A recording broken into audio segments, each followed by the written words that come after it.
So growing up, my parents always emphasized the importance of honoring people with our words, honoring them in the way we speak toward them. So like I remember being in church as a young kid, and my mom always asked me, did you thank your teacher today? Did you say thank you for teaching me?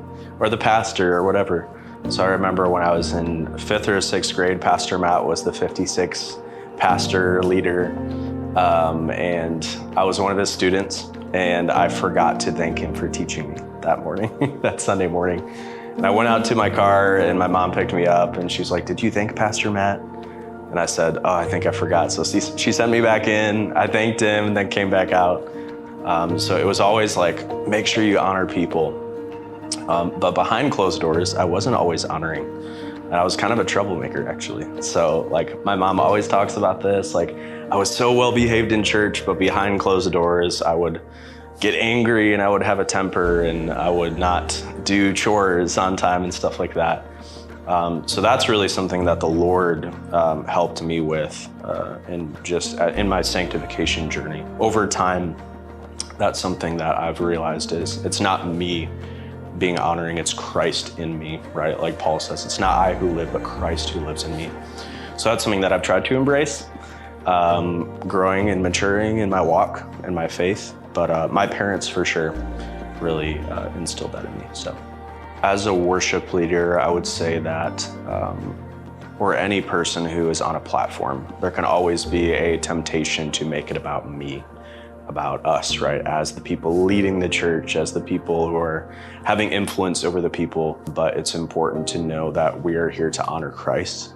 One of our worship team values is honor his presence. So going in with that heart posture of knowing, like, Jesus, my goal is to exalt you, to make you seen and known and worshiped. Like, that's the heart posture of honor when we come into his presence, to make it all about him. It's not just about the platform, it's about everything that we do, our words, every breath that we take, it's all about him. So when we make it about us, we're diverting that attention off of Christ. And that's not what we're called to do. We're called to make everything about him, to honor him with everything that we have. For anyone who is struggling with the idea or the call to honor God or honor others, I think it's important for us to realize how Christ has honored us. The fact that Jesus died for me, an undeserving person who was rebellious and lost in sin and caught up in my own ways and in pride and dishonoring, quite frankly. And he extended his love to me. He chose to honor me. So my only natural response, the only appropriate response to that, is to show honor to him and to others, to love him, right? To serve him, to honor him with my lips, with my words, but also with my heart, the position of my heart, and to let that overflow into others. And there's always a temptation, right, to be dishonoring toward people, especially if we don't think they deserve honor from us.